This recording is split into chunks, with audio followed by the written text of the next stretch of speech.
Good evening, everyone, and welcome to the British Academy in London and to this special event celebrating the British Academy Book Prize in partnership with the London Review Bookshop in front of both a live and online audience. Welcome, everyone. My name is Rosie Goldsmith, and I am sincerely thrilled to be your host for the evening. Tonight, we celebrate the 6 authors shortlisted for the 2023 British Academy's Book Prize for Global Cultural Understanding.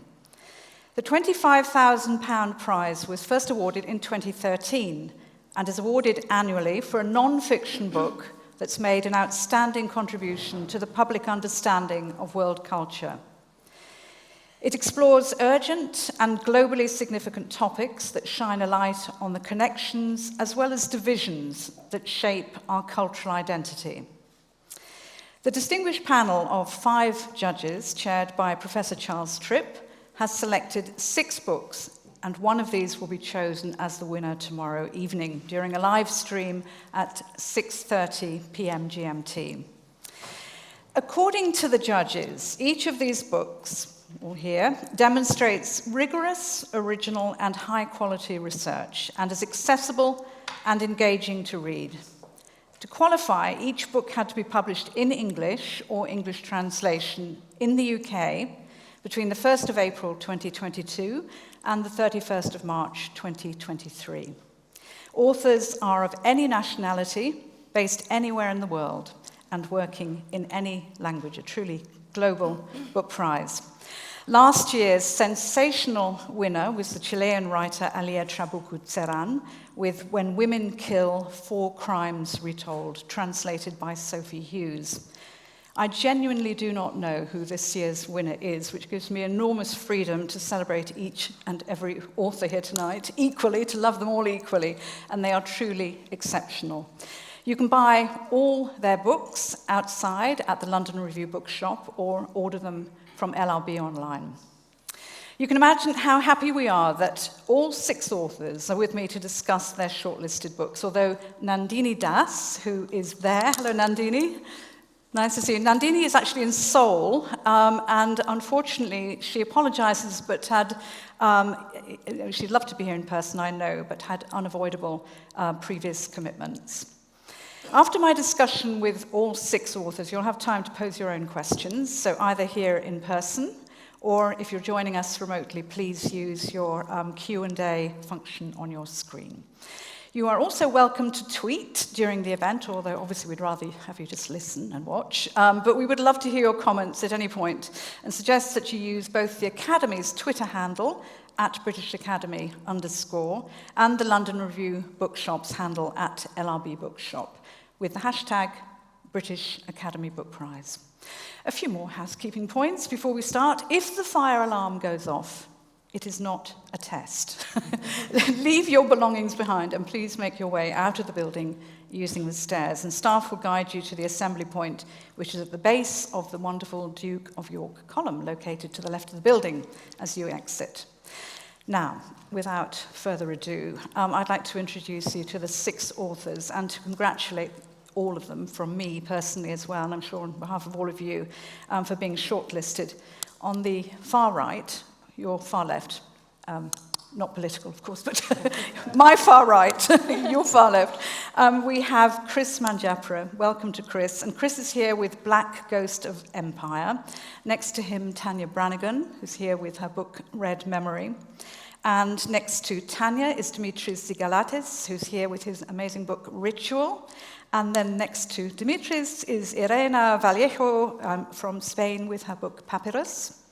And then next to me and next to Irena is Daniel Folliard, whose book The Violence of Colonial Photography is the book on the shortlist. And sitting next to me here on the laptop is Nandini Das, and her book is called Courting India.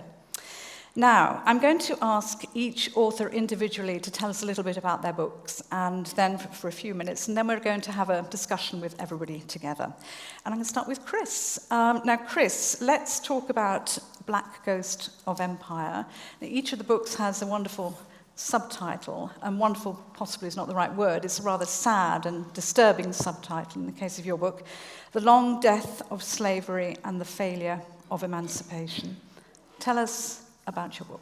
Thank you, Rosie, and I'm so honored to be on this esteemed panel.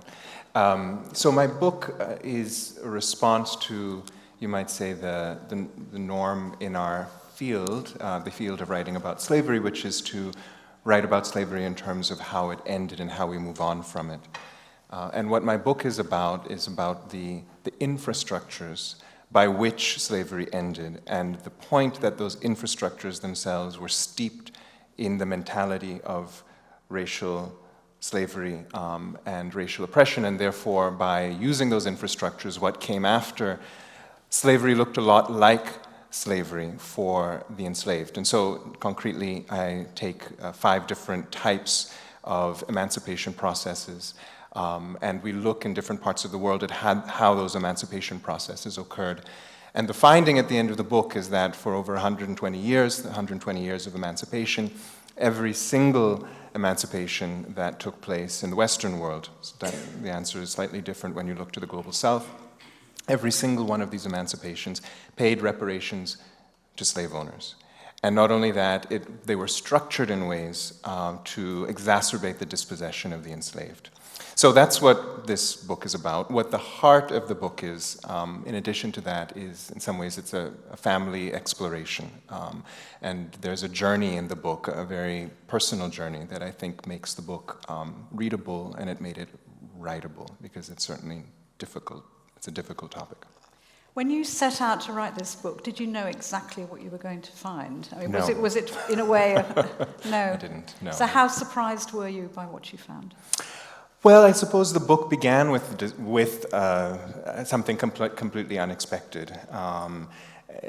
Meaning the reason why I knew I had to write the book is because in doing more general research, I determined that in 2015, the final payments were made for the slave owner emancipation, the slave owner reparations loan by the British government. That was in 2015. I discovered this in 2018, some of it just through writing to the British government and getting FOIR requests. So that was a, quintessential smoking gun, something I had not thought that was possible, and it just made it a mandatory thing that I follow the story and figure out where it went. So, yeah. Did you travel? You spoke about covering such a wide and broad geography, but did you travel, or was it a lot of it done during lockdowns and online? And no, I how did it go? I did travel during lockdowns. So, I remember I took a trip to Ghana, and when we still had all of our quarantining going on, and also to the Caribbean as well. So the book, there's historical research in the book, and there was also a desire I had to meet with contemporary reparationists, folks who are struggling for a just reckoning with the unjust ways in which slavery ended. And those reparationists live and work in places as distant as, Jamaica, Jackson, Mississippi, Accra, here in Britain. And so I felt I needed to meet these people, learn about their work, and again, in order to make sure that the book had this warm heart. And I think that will get us to questions as we go forward. And what did you find specifically in Britain? I mean, there is a lot being written about slavery and atonement, reparation now. What was your specific finding as far as Britain goes? I think that there are these very powerful axes in the world when it comes to reckoning with the past. Certainly, I live in the United States, so there's a very powerful reckoning between the United States and its own colonial lands. I mean, the United States is a colonial nation, it's a settler nation. Another important axis is between the British metropole, for example, here in London, I'm very aware of these buildings that we're in, and the colonial territories and lands, now post-colonial, which are ingrained in its history. So I have noticed, and I've been quite, I would say, inspired by the level of reckoning, the intensity of the reckoning that has long begun. I started working on this book. I'm thinking back to Bernie Grant in the 1990s. I'm thinking back to the Pan-African conferences in the turn of the 20th century, and thinking all the way back to Kogwano, Olaudah Kogwano, who I write about, who was one of the first reparationists in London in the 1790s. All to say that there has been an ongoing grassroots, underground effort to reckon, and in my mind, it's not going quiet. You know, it's gaining momentum, and I think we see it in the news in the past few weeks as well. So to me, that is really important, and I think there's a certain kind of axis of historical reckoning that runs through London, that runs through Britain. Yeah. Thank you, Christopher. Did you have a short excerpt you wanted to read us, or maybe later? Maybe later. I'll pull it up on my phone. That's fantastic. We'll see when we have time at the end. Thank you so much. Tania, Branigan, thank you so much also for coming. This is an incredible book. Red Memory, Living, Remembering and Forgetting China's Cultural Revolution. You were The Guardian's China correspondent for a long time, I think 2008 to 2015. And this is when you started doing these interviews, researching this book. Tell us about the origins of this book about the Cultural Revolution, the stories. I went to have lunch with an analyst I knew one day, and as usual, we were just talking about political gossip and how the economy was looking. And then over coffee, he started telling me about a trip he'd done a few years before with his wife, where they'd gone to this village outside Beijing. And they'd been looking for the body of her father, who had been taken away by Red Guards at the heart of the Cultural Revolution, and although he had managed to escape, had killed himself, as many people who were hounded at the time did. And when they went to this village, actually the farmers were quite sympathetic. They remembered her dad. They even remembered how sad he'd been that morning. But when they asked for help in finding the body, they were just completely uncomprehending, because they said there were so many bodies there from that time, so how were they supposed to know which one was his? And there was something about that story that really haunted me. It was certainly not the cruelest thing I'd heard about the Cultural Revolution. It was a time of unimaginable horrors, 10 years in which around 2 million people died and tens of millions were hounded. But it was so immediate. It was the fact it could just come up over a cup of coffee, the fact it was so commonplace, that so many people were in this situation that you might not even bother searching for a body. And at the same time, the fact that there was someone who was just a few years older than me, and yet had spent so much of her life living with this sense of absence. Even as a mother, she said she couldn't imagine what it would mean to have a father. And it really opened my eyes to the way that the Cultural Revolution was not history, although it had happened almost half a century before. It was very much something that people were living with. And then as I went around doing all the other reporting I would normally do in my day job, I just realized it was there everywhere, just under the surface. It's an absence because discussion has been so policed and so sensitive, and both personal trauma and political controls have silenced that discussion, and yet at the same time it's everywhere. So if you want to know why the Chinese economy is the way it is, if you want to understand its culture or relationships within families, and certainly if you want to understand its politics today, you have to understand the Cultural Revolution. It is extraordinary what you managed to do, because just to get as many people as you did to talk, knowing that was probably the biggest problem of all, the insurmountable problem. How did you manage to get people to talk? Because they hadn't, so many of them, talked about this before. Well, what really unites them is that they had all sought to remember the Cultural Revolution in one way or another at a time when almost everyone wanted to forget. And so there was something quite perverse or quite quixotic in a way about the choices they had made for very different reasons. Some were victims, some were perpetrators. Of course, many people were both in that era because the political currents just shifted so quickly. And so there were people who wanted to memorialize family members who'd been loved, who they were still grieving. There were people who felt tremendous guilt, and I think really the time I was there, we were beginning to see people coming forward. They were reaching a stage in their life where they were much more reflective about these things they'd done as very young teenagers in many cases, and were trying to come to terms with that, to understand what had happened to them. In some cases, people who was still quite nostalgic, actually, about the era. So people who looked back to it as a time of greater fairness and equality, and so wanted, actually, to go back to that time in some regards. And that's really important to remember, that sort of fondness is a part of the story, too, as hard as it may be for us to understand. What were you setting out to do with this? I mean, to tell people stories, of course, but this national amnesia, or this amnesia, this selective amnesia or full amnesia, that seems to be part of the story you were telling. Has that changed? Control of history has become massively more important, actually, since I began. I mean, we see it around the world, in India, certainly in Russia we've seen it, but in China, Xi Jinping, even more than previous party leaders, has really put history at the heart of his mission. And this narrative of how the Communist Party saved people from humiliation by foreign powers, which of course in many regards is true, and then brought it back to national greatness, has become very important. But that also means, of course, that erasing the things that happened on the Communist Party's watch, the Great Leap Forward and the terrible famine that followed, and then the Cultural Revolution, erasing those from memory has also become hugely powerful. And so Xi Jinping has actually named historical nihilism as an existential threat to the party, on a par with things like Western democracy. There's even a hotline now where you can call up and report people for acts of historical nihilism.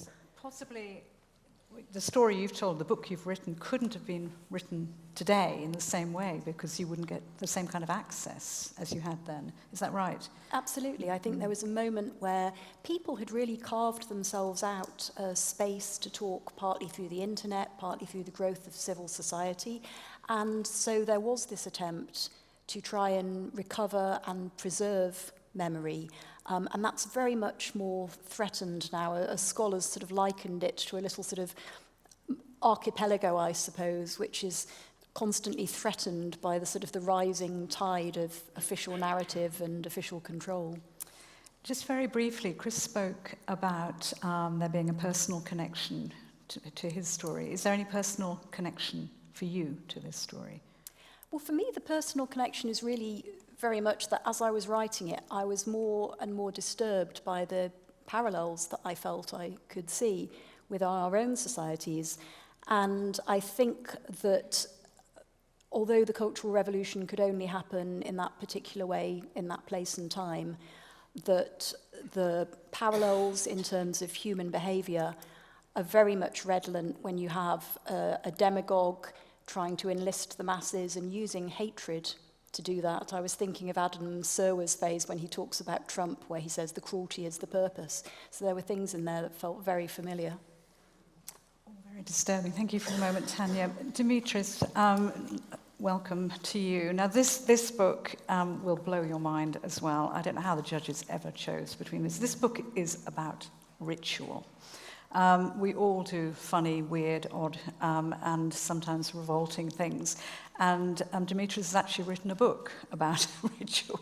Tell us, this is enormous. Now, you're an anthropologist, you're a psychologist, and you're, by the way, if I haven't given full biographies to everybody, it's because there just isn't time, but there's a lot on the website, there's a lot in little booklets you have in your hands, so do bone up on each of them. They're all absolutely brilliant, of course they are. Dimitris, tell us about your book. Thank you, Rosie, and it's a wonderful honor to be included in this panel.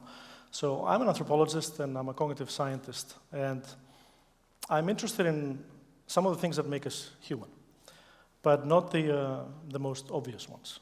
So when you ask anthropologists to define the core characteristics of our species, what separates us from other animals, things that have come up are things like bipedalism and tool use and tool making and self-awareness and language and so on and so forth. But in my opinion, these are not the things that speak to the core of human existence.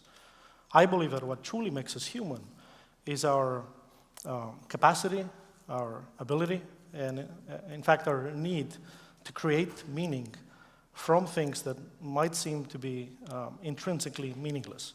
And those are things like art and music and sports and theater and identity and of course ritual, which is the topic of my book. So ritual is something that we all do. Every person in this room performs rituals regularly, and by that I don't mean just religious rituals. I mean things like raising your glass to make a toast, or attending a birthday party, a wedding, a funeral, a graduation ceremony, or for that matter, an award ceremony. These are the kinds of things that fill our lives with meaning. And yet, when people ask us why those things are important, much like our informants will tell me, we don't usually have a good explanation. They just feel important. Typically, what people tell me is that that's just what we do. And I would add to that, it's just what we do, not just as members of particular cultures, but it's also what we do as human beings. So in writing this book, I started writing a book about ritual, and I realized I was writing a book about our common humanity. And I think as an anthropologist who has studied rituals over 4 years in the field, I've attended a wide range of ceremonies, from the most humdrum things like prayers that lasted for 10 days, to some of the most electrifying things like fire walking rituals. Did you actually walk on fire yourself? Did you test them out? I actually did, and it was not exactly by choice. I was sort of tricked into doing it by my informants. I had been studying fire walking rituals in different contexts for a long time, and in those different contexts, it was not my place to do it. It was either only for the locals, or I would have to pretend to be somebody I wasn't. I didn't want to cross that line. But when I went to Mauritius, one day some of my informants, I noticed that they were talking about me. And then they called me closer, and they said, "We think you've been here doing research, you're now one of us." And I was very careful to say that I don't want to pretend to be one of you. I'm here to learn from you. But they said, "Well, now that you're here, and you might as well do the ritual." And I tried to explain that it's important for me to sit there and observe as an anthropologist, but somebody said something like, "If God wants you to do it, then you will do it." To which I replied, "Trust me, Prakash, God does not want me to walk on fire." But of course, little did I know, on the day of the ritual, I suddenly found myself in a position where somebody tapped on my shoulder, and they said, "Turn around." And I turned around, and the entire village was looking at me, expecting me to walk on fire, which I did. And it was a wonderful experience. I'm very happy that I was invited to do this. I felt it was a great honor to be asked by these people to take part in the most sacred moment. But it was also good to get a sense of what it's like to do that, given that I had been asking everybody this question for years. I mean, it's amazing what you find out, and I mean, you have to sort of read the book to see, well, actually, this is how we live. We all practice rituals, whether we call them rituals or not. But what's also interesting is that you are very careful to be an observer. The science, the psychology, it's all in there, but you're trying very hard to keep a little bit of a distance. And that's very, very successful. But you also show that it's not just humans, it's animals, it's mammals rather, and birds and insects as well. So it's a pretty broad sweep. What kind of rituals do insects have? What kind of rituals do insects have? Insects? Yeah. So you find plenty of mating rituals. Insects. Arachnids, so spiders, have very elaborate dances where they try to impress the opposite sex. And when you look out at the world, you can choose to see differences. I choose to see continuity. Continuity between the animal world and the human world, and also continuity between cultures. And so in a sense, my journey as an anthropologist, I think, and I hope that it has also been the journey of the discipline as a whole. So you start by documenting these cultural differences, and they're vast, they're fascinating, and they're beautiful to document. But but the first thing you notice when you move to another culture is the differences. Whether that culture is your next door neighbor who has different political opinions than you, or somebody living in a faraway tropical island. But as you spend time getting to know these people, then you realize that we're all driven by the same needs and the same desires to find meaning and comfort and connection. And that's what these rituals do for us. What we perceive as different, very different rituals in all cultures, is actually something you see as connecting us. This is my view. That's So your yes, theory. of course, Yeah. there's great Very diversity, interesting. but Yeah. underlying that diversity is our common humanity. Very interesting. Thank you so much, Dimitris. Irene Bahel, very nice to meet you. And I've heard so much about you also through your translator, Charlotte Whittle. Charlotte has translated Irene's book. It's called Papyrus, The Invention of Books in the Ancient World. And this started off as an essay, didn't it? So Irene is a novelist. She's written a lot of non-fiction. You're a philologist. You're many, many things. And it all seems to have come together in this book, which is your first book of non-fiction, is it? Yeah. First of all, I'm so happy and honored to be here with you, with all of you this evening. I'm a philologist, I'm a historian, I'm a novelist, and I tried to bring the best of what I've learned in these phases of my life, of my professional life, to this book, Papyrus. I remember when I started working on Papyrus, we were all besieged by terrifying prophecies about the end of books and reading. It was like a decade or more ago when an outburst of screens and digital gadgets were invading our daily lives. Tons of ink were spilled talking about the imminent disappearing, extinction of books. And it was then that I started asking myself about the importance, the value, what the invention of writing and books has meant for humankind.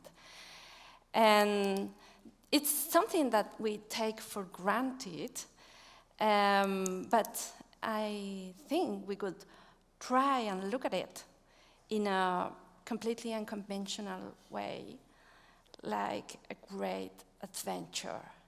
And that's why I wrote this book as a tale of tales, like 1,001 nights of books.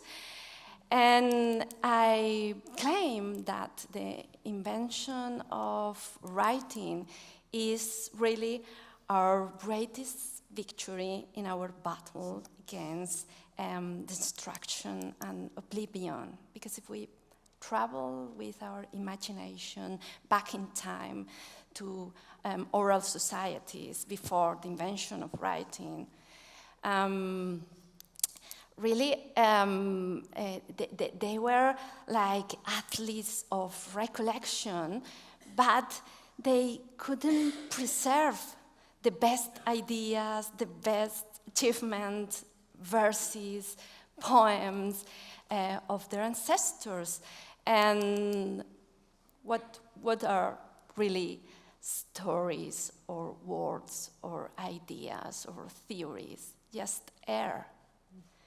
You know, air that comes out of our mouths. And preserving this legacy of air throughout the centuries, the millennia, is a dazzling achievement. And, you know, that's my standpoint. Really, the invention of writing is the first technological revolution that happened. And it's the beginning of history, the end of prehistory. And all the subsequent technological revolutions are built on the foundations of writing and books and documents, because we need documents. We are in need of those kind of vehicles for ideas that are books, in order to promote mutual knowledge and understanding. We need to read the documents of other cultures or other continents in order to understand. So we had to invent these prodigious artifacts to be able to read, to know, to understand what other people, other societies were thinking about and their vision of the world. So for me, the invention of books, and also translation, the project of translating things written in other languages is so essential, so key to build this kind of understanding, this global mindset that we have achieved.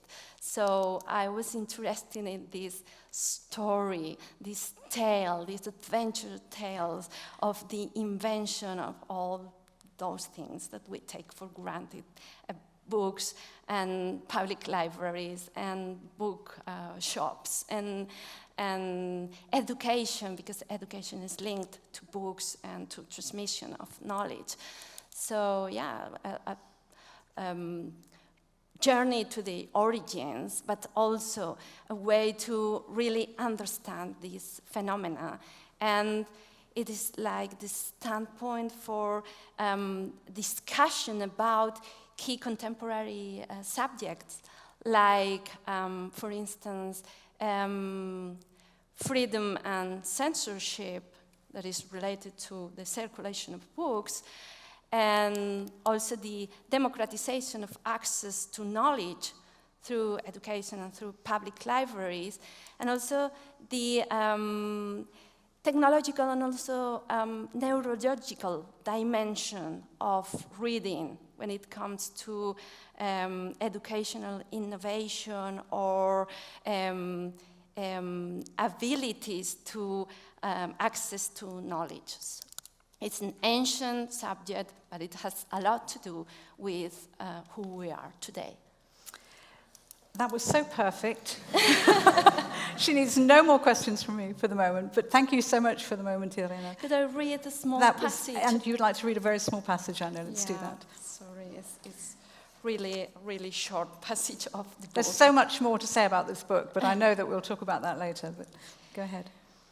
And it's related with what Dimitris was saying about our human necessity of providing sense to experience and symbols and stories.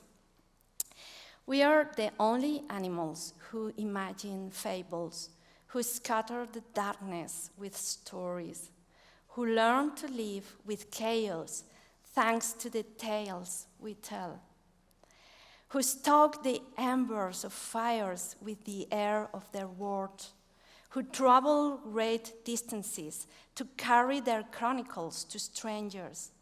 And when we share the same stories, we are no longer strangers anymore. Thank you so much, Irena. Irena's come from Spain, Chris and Dimitris have come from the United States, Tania's come from London, I think, and Daniel's come all the way from Paris. So very happy to have you here, and Nandini's sitting very patiently in Seoul, so truly, truly global. Daniel Folliard is Professor of Modern History at the Université Paris-Cité, and his book, The Violence of Colonial Photography, will blow your mind. It's an absolutely extraordinary book, as are all of these. Now, this was also translated, so it was written in French, and it was translated by you and a colleague, and by Saskia Brown. So we've got 2 translated books. Now, tell us about this. Is in the title, as with all the titles, you can tell partly what the book is going to be about, the violence of colonial photography. This is your work. Tell us about that in your book. So the book is very much an attempt to create a counter-archive. I mean, everybody in this room is familiar with the sepia photographs of 19th century landscape of Africa and Asia. And the idea was to go against the grain of this archive. There's obviously violence in these landscapes and anthropological portraits. But in the course of my investigation, I started finding much more disturbing images of direct violence, graphic photographs, sometimes not included in the canonic histories of war photography, sometimes low quality, vulgar images from colonial officers and photojournalists that were not published. And the idea progressively was to look into these fragments that seemingly were isolated, and to start addressing these very difficult documents in a way that could enlighten us on the situation of these colonial terrains and territories of imperial expansion. So in the course of doing this, what happened was, sort of a rewriting of the history of early conflict photography, because you might have in mind the Crimean War as the first war to be photographed, and obviously the American Civil War is very famous for having been.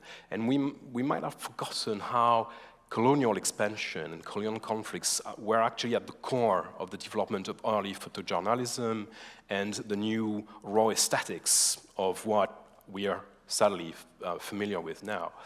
And in doing so, the idea was to address this very difficult document in a way that could balance the tension, I think unavoidable tension, between emotion, the emotion we rightly feel when we see destroyed bodies and victimized people, and a discourse that can transform these images into documents in spite of all, to plagiarize one of my great colleagues from France, and to address these very violent, painful pasts in a way that can be rewarding and a way to connect our shared humanity and to be able to mourn these deaths as well. So the book is very much an attempt to do this. To an extent, it's a difficult book. It's also an attempt to give back life, despite the very difficult images I've studied, into these painful histories. So what surprised me is how with these fragments you could actually use these very difficult photographs, very often perpetrator photography, to rediscover, to reconnect and discover very important information about the victims and about the events unfolding behind the photographs. So the book is really very much that, finding that balance between emotion and reason in front of very, very difficult documents. How did you go about your research? Because we know there are obviously press archives and I imagine government archives, national archives, but you also had some access to some quite extraordinary private archives. Absolutely, yeah. So it started off obviously in ordinary archives, institutional archives, but a large amount of the material is actually in the hands of the families, of the descendants of some of the perpetrators. And we get to this point, I think, in Britain and France, there's this generational moment where people are become okay with the idea of showing some of these. I was wondering how you managed to persuade them to show you these photographs. It's not always easy, sometimes very touchy.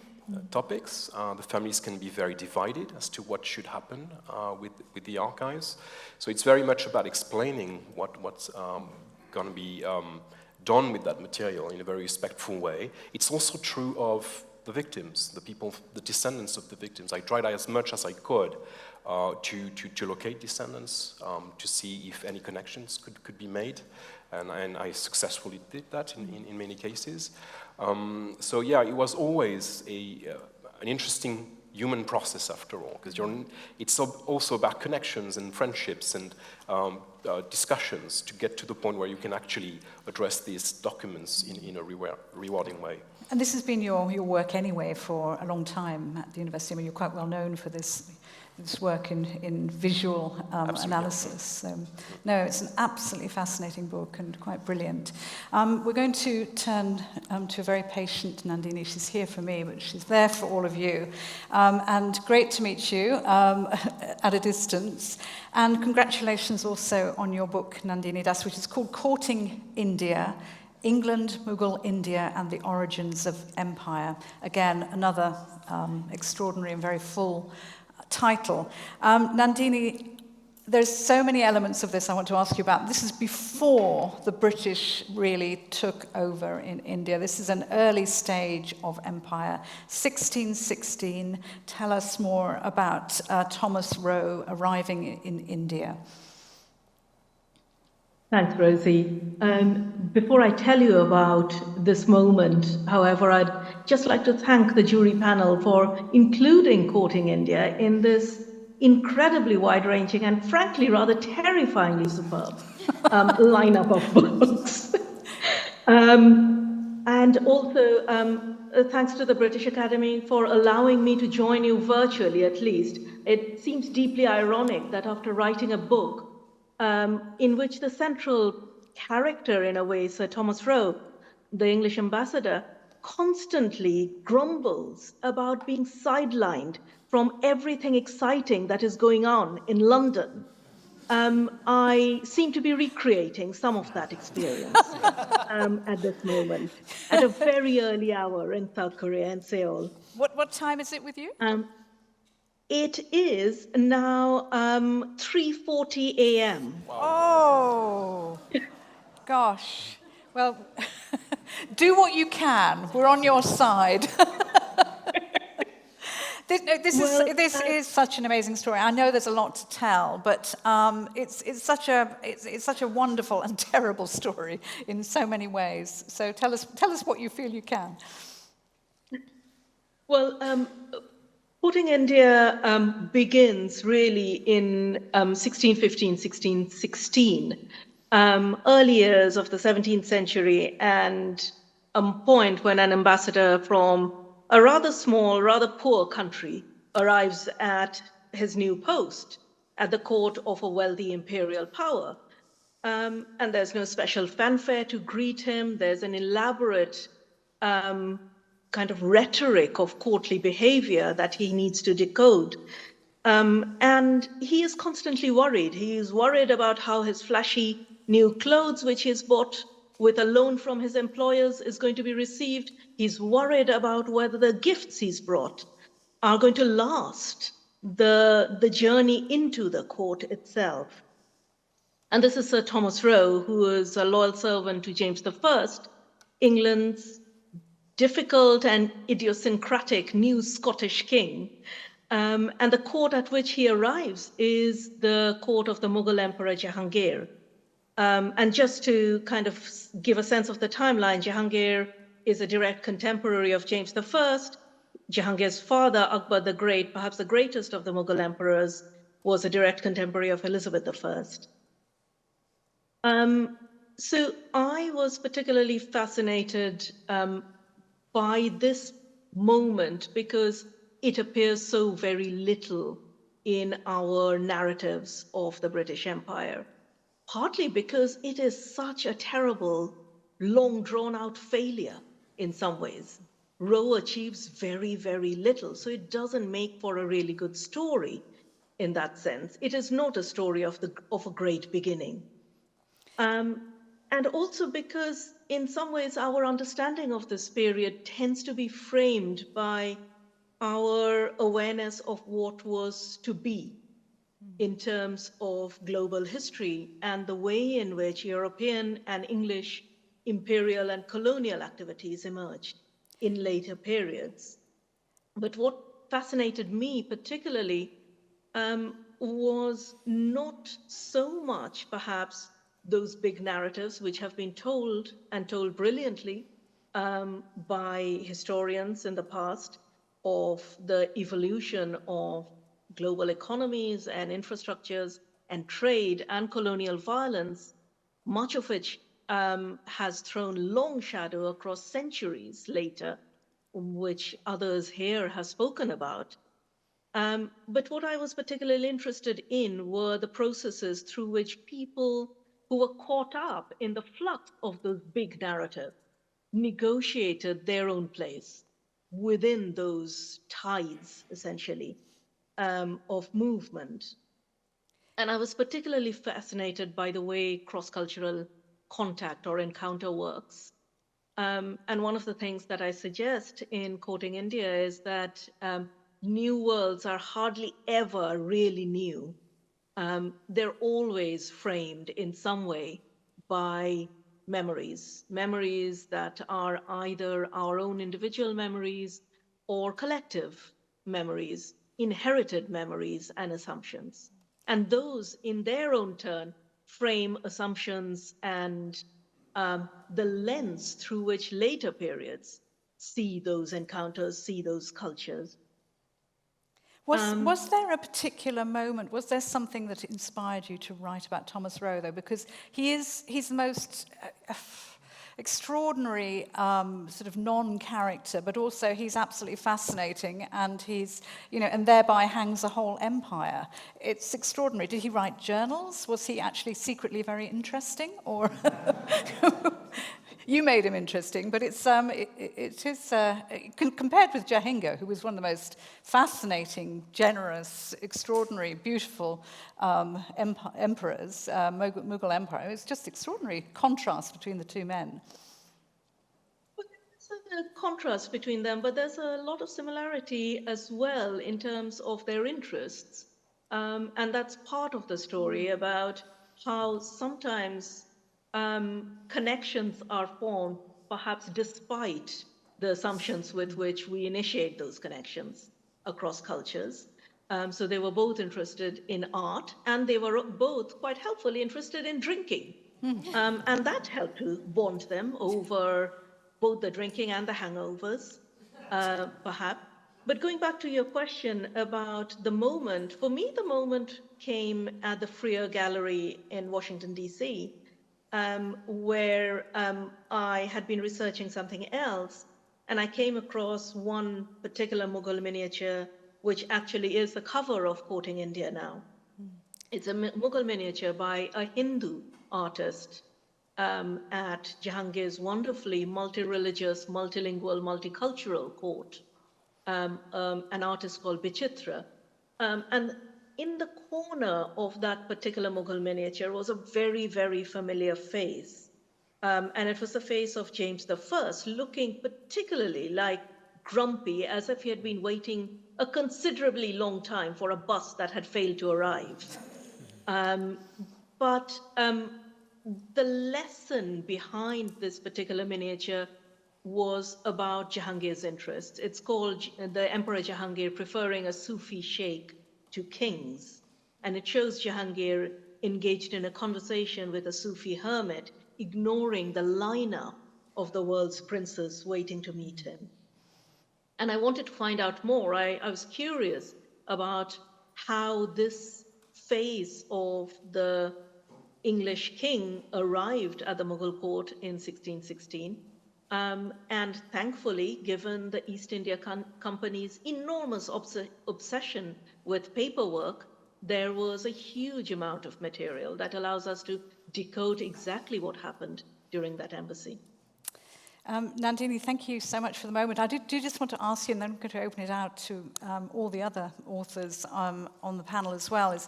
Did he write a journal, Thomas Rowe, or how did you do your research? I want to talk a little bit more about research, I think. Yes, as I said, I've never been so grateful for bureaucracy as I have been when looking at Thomas Rowe's journals at the British Library and elsewhere. The East India Company insisted that its employees made sure that they demonstrated that they were earning their salaries. And Rowe was an English ambassador, but employed by the East India Company. So he kept an enormously detailed journal. And we're really fortunate in this case because so did Jahangir, the Mughal emperor, perhaps one of the very few sovereigns in this or any other period who kept such an authentic, detailed, day-to-day memoir.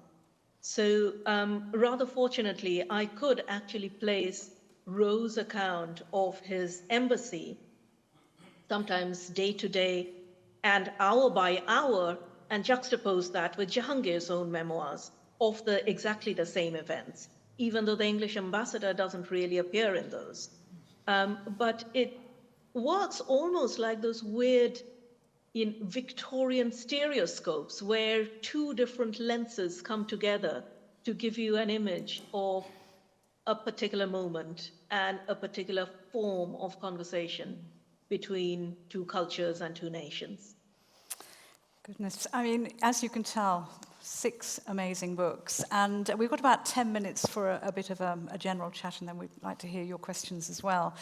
On this point of research, so you've all done so much research, it's obvious, but writing a book, an accessible book for a general audience is a very different matter. I wonder whether any of you want to talk about that, how you actually crafted the research when you realized you were going to make this into a book for general audiences. Daniel. The challenge for me was really to introduce shocking images in a book and to make them worthy of inspection and respect. So I was fortunate enough to talk with the great François Brunet. He was a very famous French historian of photography. And we talked about how to make sure the reader would enter these images in a way that would not completely block the vision and the capacity to understand, because some of the images are radically difficult, disturbing. And the idea was to create a book, to think about the book in a way that would make the writing and the visual stay in connection at all times. So I was a high school teacher for a long time. And you know how to keep people interested. And I tried, to slowly, I think, when you read the book, and I hope people don't sift through the pages and just look at the images. And there's long, not too long, but rather detailed captions to make sure you get one point of entry into the image, whether the photographic event or a technical dimension or the name of the victim in the image, and to make sure the image is not on its own, which it is in many news reports today, and to make sure it's within a framework where people will understand that photography was not just a document, but also very often part of the violence itself and part of the event itself. So yeah, the idea was to make, my difficulty was there. I hope I succeeded in doing that. Tania, what intrigued me about your book was there's so much more than actually in the book. You conducted interviews over hours and hours and hours, and often several interviews with the same person. How did you distill it? How long did it take you to go through everything you'd recorded, I imagine, or written down? Or it took me a very long time to write, partly because of that question of trying to figure out how much context to give for a general reader, how much they needed to know. Because you don't actually give the history of the Cultural Revolution as such. You give more or less the response to it. Exactly. It's what the Cultural Revolution means today. But of course, for that to make sense to people, I need to help them understand what the Cultural Revolution is as far as is possible. I mean, I think as a journalist, one's always used to throwing out vast amounts of the research you've done. I'm used to writing on a daily basis sort of 500 or 600 words, or sometimes, if I'm very lucky, perhaps 5,000 words. That sometimes makes it more difficult to write a book, though, when you have to do things in such brief ways. I mean, you wrote, this is your first book, too? Yes. So was that a challenge, writing a book? It was amazing to have the space to explore things, and really that was one of the reasons I wrote it, that I'd begun to realise that there were things that I simply couldn't make sense of in a short article, and that I wanted more time to unpack them and to understand them myself, and really writing the book was the process of making sense of it myself, as perhaps books always are. I want to ask each of you too, you've all spoken a little bit about research, about your personal motivation for writing these books, or your motivation full stop, and did that change during the course of writing the book? I mean, is it about exposing societal ills, about exposing traumas? Did you write these books through anger? What motivated you, Chris? I mean, yours is an incredibly powerful book, and your message is so strong. I feel there's a message there, definitely. I'm glad I got that question, because I've been thinking about this one a lot. And I wanted to briefly observe that, without going into the gruesome details, we're sitting here at a time which is just an extremely difficult time. And it's a time that confirms for me that we do live in what I think of as the colonial present. And this is to say nothing about the multiple forms of pain and of trauma that are part of this colonial present on many sides. I think of this colonial present as being defined, at least for our conversation, as being fixated on what I think of as decontextualization, living in the eternal sunlight of a wished-for present, not wishing to be ethically related to the living past that we can never get away from. And so this to me is the import of your question, which is it's not just about writing these books, and all of these books, from all of everybody who's spoken, I can sense the same kind of almost humanistic, if I can use that word, courage, which is to say within a time of aggressive colonial activity, and we see it in the way that nation-states work, there's this very frightening general move towards neo-fascism and neo-colonialism that's been taking course for the last decades. It seems to me that it's very important to take the meaning of history seriously. And this is where I said I've been thinking about this for a while, because history comes from histor or historia. It means to inquire into. It means to tell stories. And both of those, to me, speak about an ongoing investigation of what's happening on the other side of history, the other side of this table, the other side of someone else's experience, to get lost in that, to get out of our ego, to get out of our present. And to me, that's what writing this book was about. Many of the sources, if you just read them, you could move on. Yet another slave compensation, and there are thousands of these. But at some point, you have to stop and you encounter one of these records and you smell it, and it smells of tobacco, it smells of sweat, it smells of age. You read it, then you begin imagining, what must it have been like for the slave owner to get the compensation, and for the enslaved person, Philip, to have actually died 2 years previously, a young man, and the slave owner 2 years hence is getting paid for his life. That begins an ethical experience of reckoning. And that is what we are all required to do in this very aggressive colonial time that we live, which is to preserve our consciousness, to preserve what it is to be a human being. I mean, that's what's at stake. And just to say that there's serious work that I think all of the books are doing, and all of us are doing, and the humanities and the arts are doing now.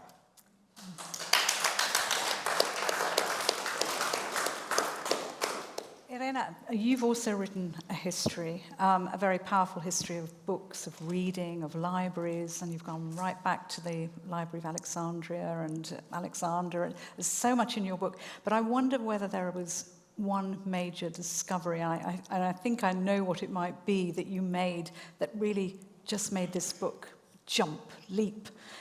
Yeah, it's true. It has to do with, also with a personal family memory. My grandmother was a brilliant, intelligent woman, but she couldn't study at university because she was a woman. At the very beginning of the 20th century, being a woman and living in a country where civil war was taking place was changing lives. And she had never the chances that I had to have access to education or opportunities and reading books, because during the dictatorships, many books were banned in Spain. And you could hardly find the books you were interested in.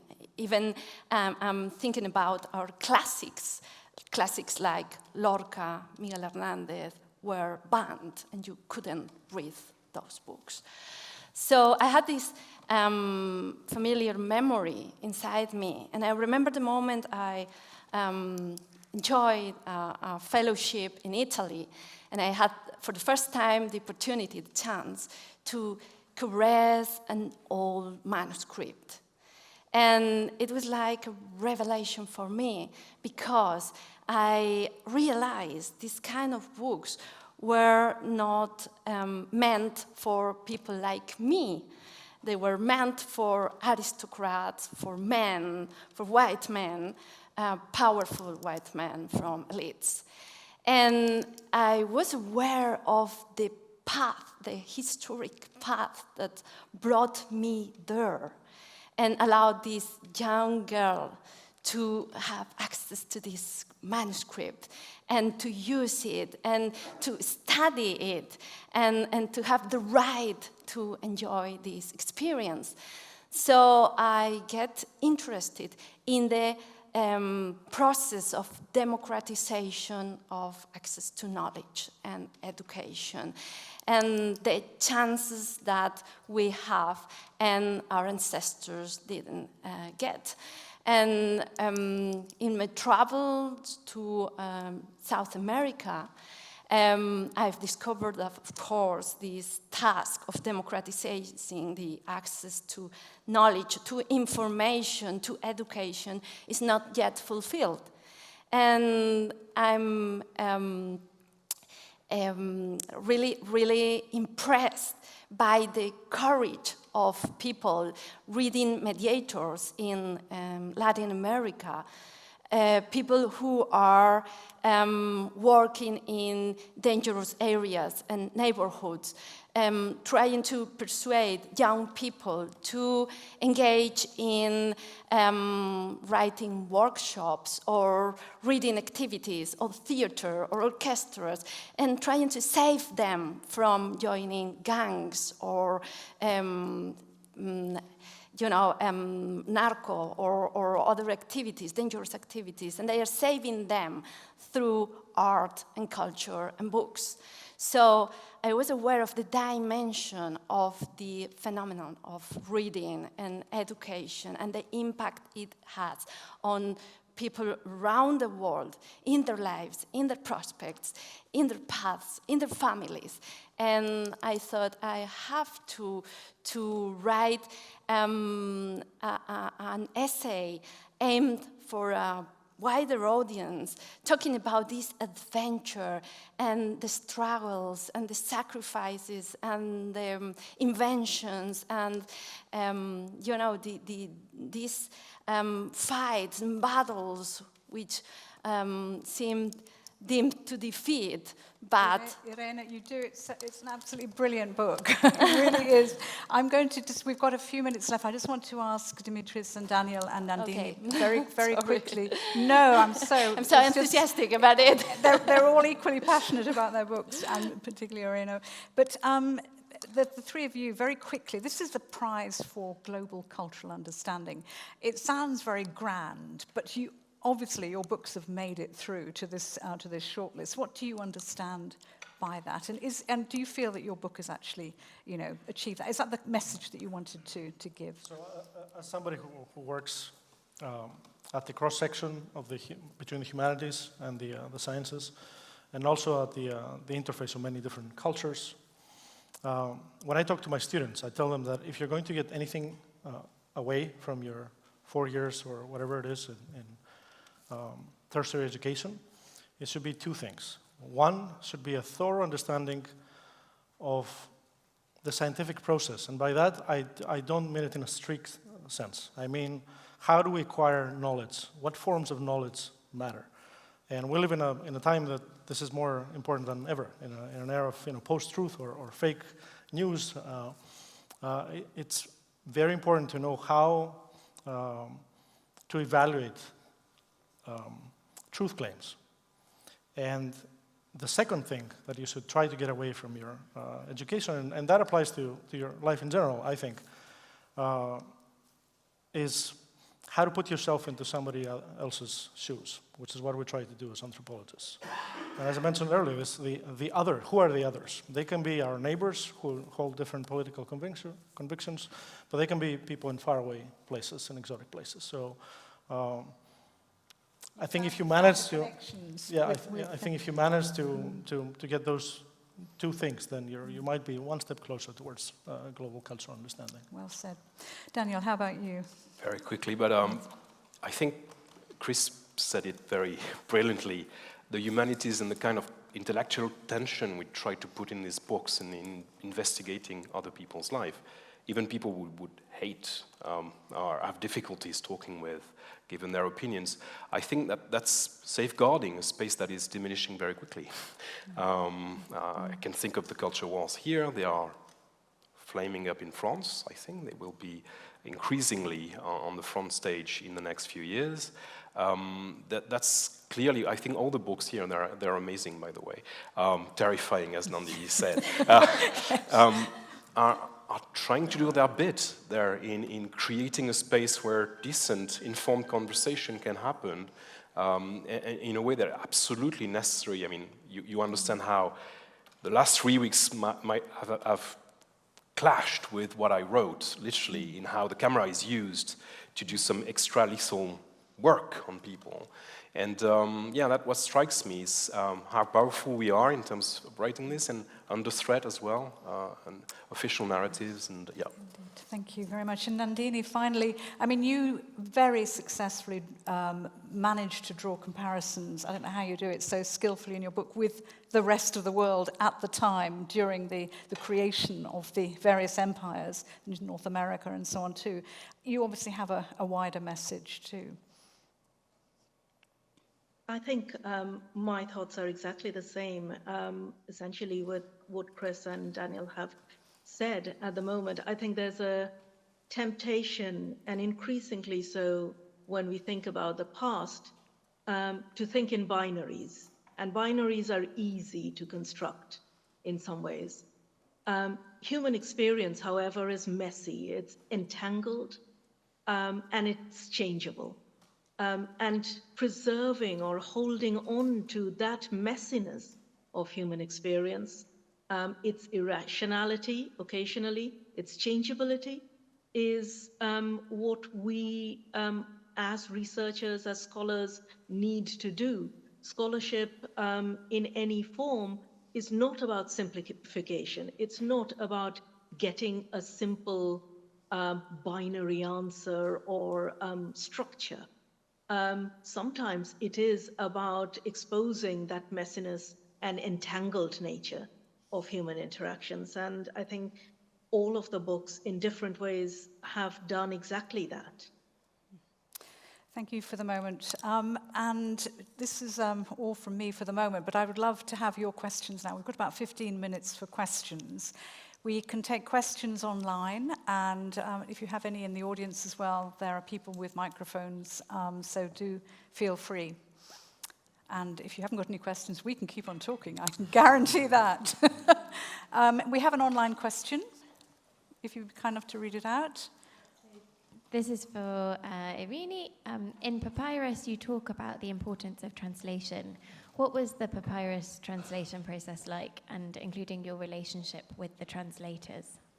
So, Irina, this is about translation, and which I know you're a great proponent of translation. What was the relationship like? It's been translated into many languages, hasn't it? Yeah, almost 40 languages. 40 languages. Yeah, wow. And it has been an amazing process to work with my translators and get to know them, because one of the main goals in Papyrus is to reclaim the value and importance of translation. Translation brings us together. It's really the way we use to reach out other people, other nationalities, other cultures. And writers, we're building national literatures, but world literature is built by translators. And when doing my research about the Library of Alexandria, I was fascinated by the project of translating the text of other cultures. So they were not satisfied with collecting Greek books, but they wanted to translate Egyptian books and Iranian books and Jewish books and Indian books. It was the first time that we know of that such a huge project of translation was implemented in any place. So it was like the beginning of something that comes natural today, but then it was revolutionary, not just trying to be in touch with your ideas, with your beliefs, but the ideas or the images or the beliefs of others. And the interesting thing is you're all linguists. Here on this very panel, we have many, many languages between us, and you've all used languages in research as well, too. And Dimitris, you translated into Greek, I think, before you went into academia. But how do you find did you have to do any of your research in other languages? And I imagine you had to do some in Mandarin as well, Tania. Lots of different, and you were doing it in French and various other languages. Yes, as anthropologists, we have to do a lot of translation when we talk to our informants, let's say in Spain, in San Pedro Manrique, or in Mauritius in the Indian Ocean. But and I have been a professional translator, so that's how I survived through college. I translated books into Greek, academic books. But there's also another kind of translation that I'm very interested in, and that is the translation between disciplines. A lot of the times in modern academia, for practical reasons, of course, we need specialization, but this specialization sometimes needs us to completely ignore other disciplines. And you have, human nature is one, it's unified. But if you look at how different parts of academia approach that human nature, whether exclusively through experimentation or exclusively through experiential approaches, these tribes do not talk to each other. And translation is actually a term that we often use in these contexts to convey that attempt to bridge the gap and to bring those different disciplines together. Did any of you have, I mean, you conducted all your research, I imagine, Tania, in various Chinese dialects or languages, Mandarin predominantly, was it? Well, in fact, you often end up with multiple translators. Sometimes if you're going somewhere particularly remote with a sort of local dialect and so forth. I mean, I think there's also the fact that you're looking at translation across eras, and perhaps for Nandini, this must have been even more the case, I imagine. But you're trying to understand what something meant in a very different context, even within a language.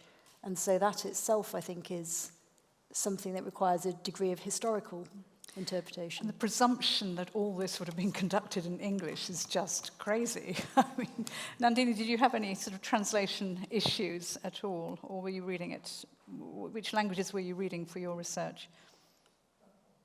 Well, the material that I use range across a huge number of languages. So there's, as I mentioned, there's the East India Company records, there's the Mughal records, which tend to be mostly in Persian.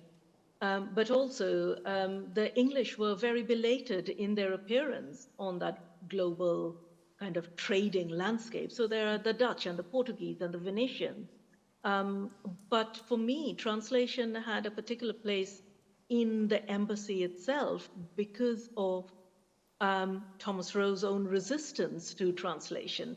The English, throughout this period, as keen as they were on translation, as Irena said, that, you know, you have the sense that translation connects you, but there's also fear that translation is a movement or a process of appropriation, that translation transforms you in some ways.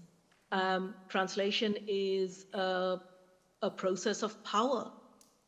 So there's a great deal of anxiety among the texts that I have looked at about translation. So it allows us or encourages us, in fact, to think about those power differentials as well. Absolutely. Any more questions from the audience or online? There's a question here. There's a microphone for you. Thank you. Thanks for a very interesting discussion. I was a question to Dimitris. I was interested in your point around ritual in animal species, in particular sort of spiders. And I was wondering what you see as sort of demarcation of ritual from, say, genetically encoded sort of behavioral responses. And do you think there's like a sort of, I suppose, epigenetic element to human ritual now, if it's over thousands of years, like prayer, for example? That's an excellent question. So, could you just repeat the questions, just in case people didn't hear it? Yep. So the question is in connection with human and animal rituals, and whether I see that as the same kind of genetically encoded behavior, or whether human rituals, whether there's something special to those. Is that a good translation? That's a good translation. Yeah, excellent. So I think an interesting distinction to make here is between ritualization and ritual. So you find ritualization everywhere in nature. You find it in insects, you find it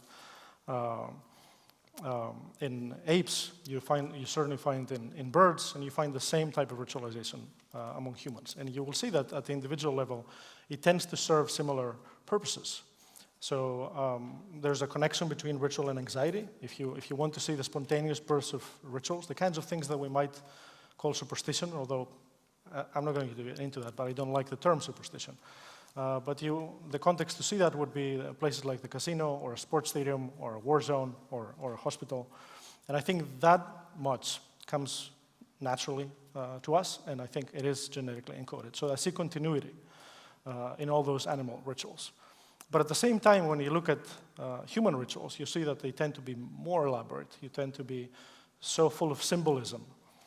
And I think we are the ritual species. You know, naively, somebody might think that the more intelligent a species is, and you know, if we can, in all our arrogance, call our species the most intelligent one, you might think that we would need less ritual because we would rely more on more practical utility.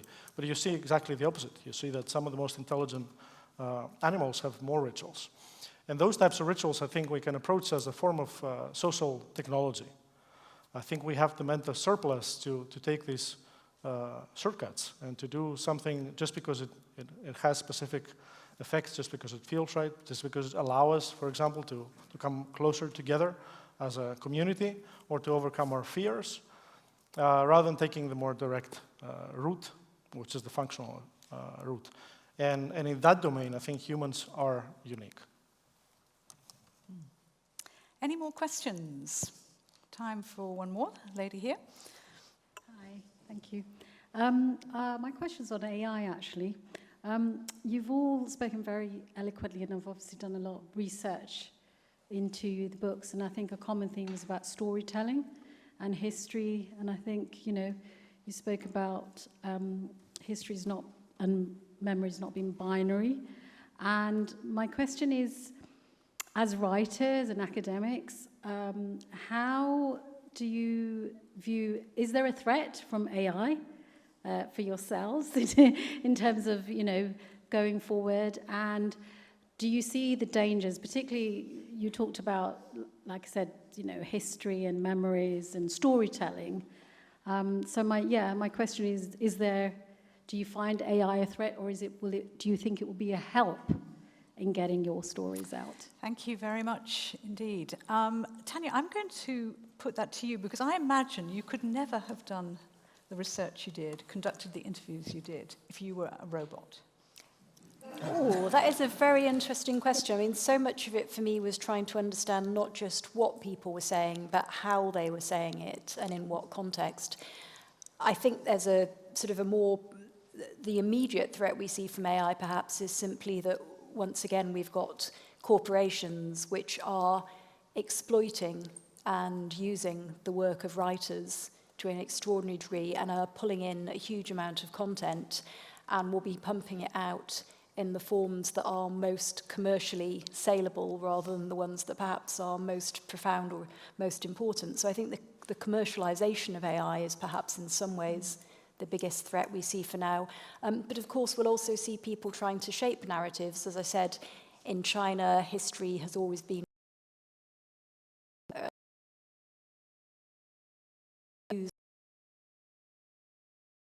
that's been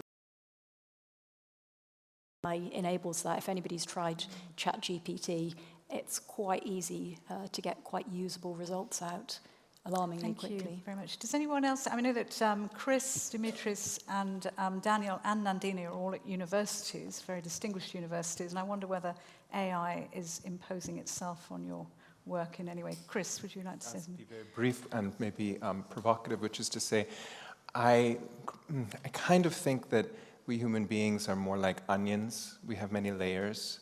And in fact, if you were to take our layers off, and if we keep doing it, we'd get to something ultimately that we couldn't even call human per se. I think it's hidden somewhere inside of us, something that's unfamiliar. The other is there already. And in that sense, I think AI is going to help us. I think it will lead us further and faster to the exfoliation that is necessary. Daniel, do you agree? Is AI going to help you? It may. I'm very worried about its effects on the latent images we don't have. Because I saw on Wikipedia people using AI, corrected images, historical images.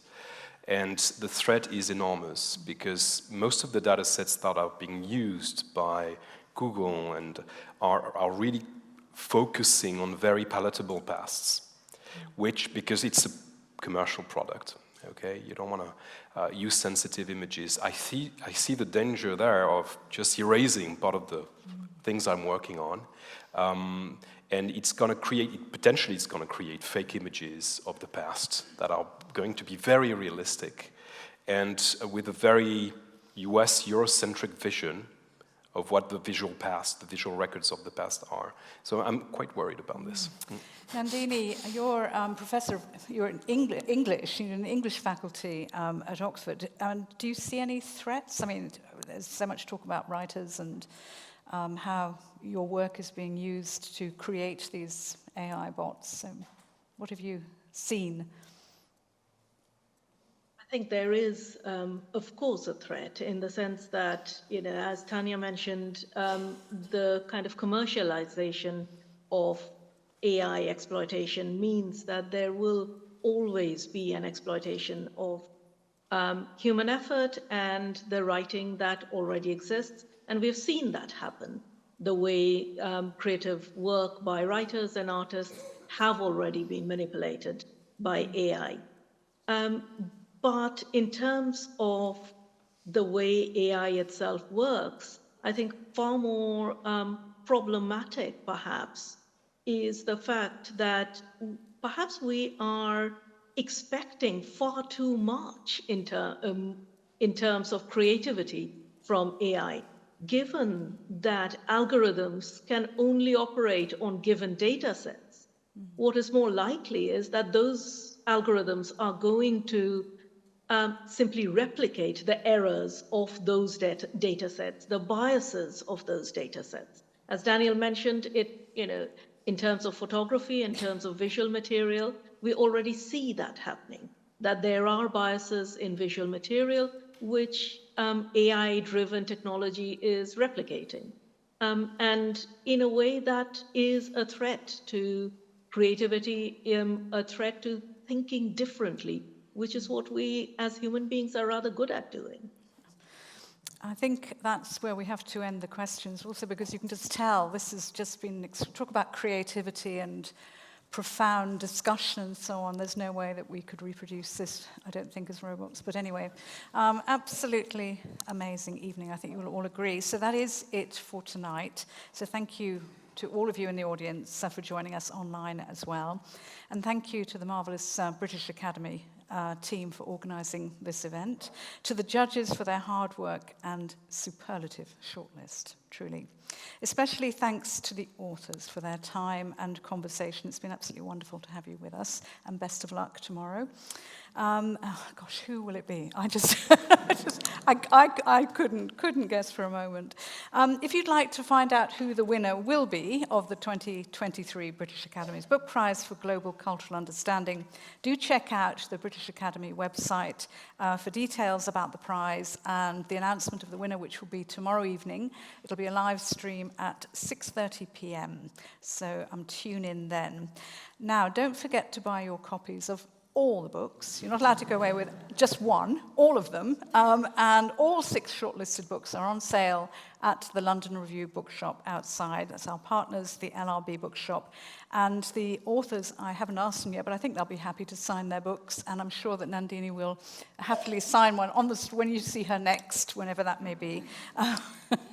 And so we'll meet you outside in a few minutes. So thank you once again, everyone, for being with us. My name is Rosie Goldsmith, and it's just been a pleasure to have you with us this evening. Thank you. Thank you very much.